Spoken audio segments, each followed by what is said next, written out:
Hey everybody, Andrew Rice here, just off the front of the lesson tee at the Western Savannah Harbor. Thanks for tuning in today. Today, every now and then we know we hit it in the rough, and here in the south we typically have Bermuda grass rough, which at this time in the season, this time in the year, it's had all summer to get long, to get happy, to get thick. There are 3 specific types of lies in Bermuda grass rough that we need to learn how to deal with. Let's check it out. So here we've got the 3 types of lies that I typically encounter when playing out a Bermuda grass rough. Of course, it depends on the time of year, how the grass is mowed, the texture of the grass, but we typically get these 3 lies.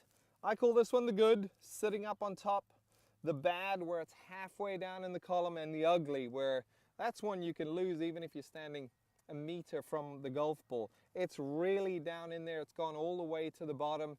How do we deal with each of these? Well, I've hit quite a few shots this morning here on TrackMan, trying to deal and get a better understanding with those 2 particular lies, the bad and the ugly, and I have yet to be able to hit a shot with any club in the bag that generates over 2,000 RPMs of spin. So the ball's going to come out of there with very low spin.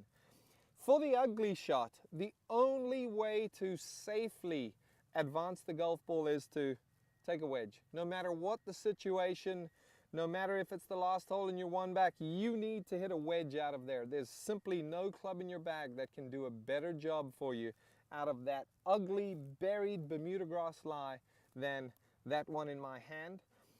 The good lie, one thing we've got to watch for there is, you'll notice if I take my finger and push it all the way down to the dirt, you can see that ball's sitting on a tee about that high in the air. It doesn't look like it because it's on top of the grass, but the thing to watch for there is going under the golf ball. That's the lie we're all hoping for, yet every now and then I see people simply swing their club right underneath that golf ball. Watch for that.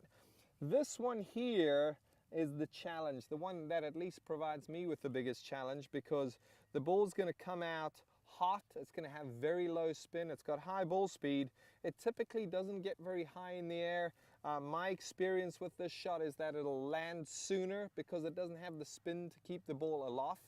It lands sooner and then really will get to rolling, so it's difficult to control. That's a tough one.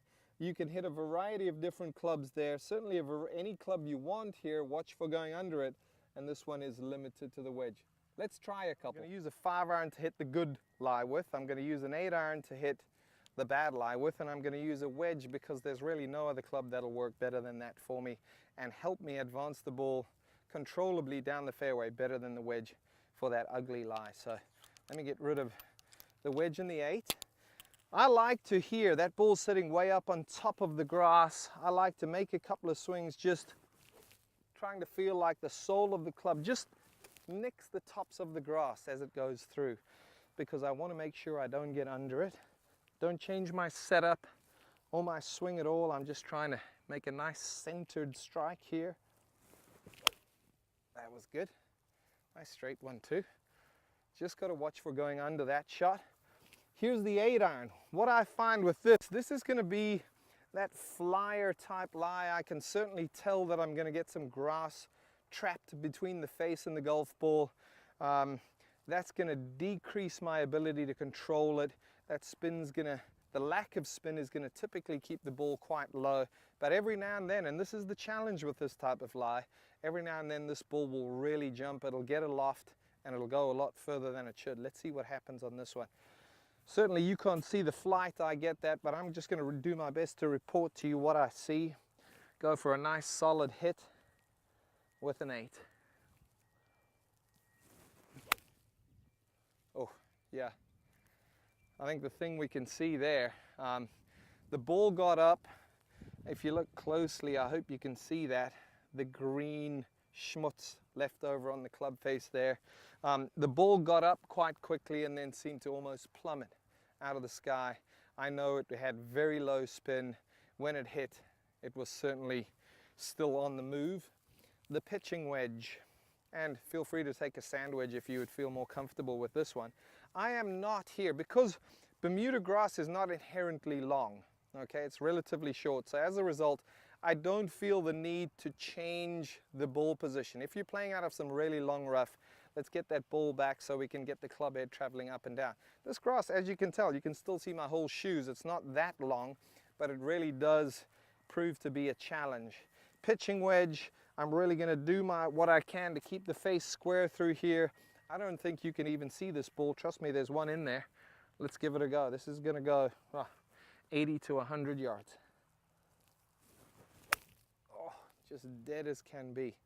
And that ball actually had a little draw and then a little fade, which is very indicative of low spin, that knuckleball flight. So hopefully you'll be able to recognize the good, the bad, and the ugly the next time you're out playing on Bermuda grass. If you're up north, if you're at a golf course where you don't have Bermuda grass, one day you'll find yourself on a Bermuda grass golf course. Hopefully this little clip will prepare you to deal with these lies that much more effectively, that much more efficiently.